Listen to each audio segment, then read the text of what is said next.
นี่มาอิว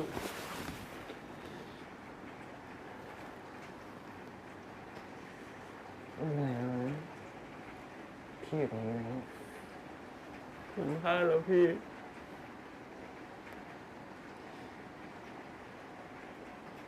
ไม่เป็นไรครับคุณเก่ง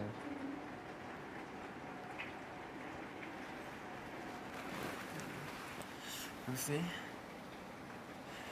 สภาพเหมือนลูกหมาตกน้ำเลยนะ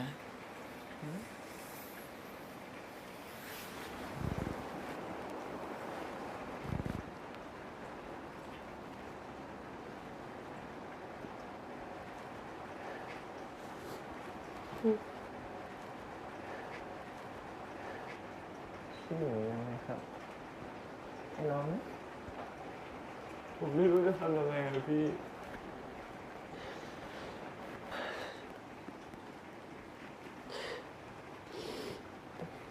มีอะไรบอกพี่ได้นะ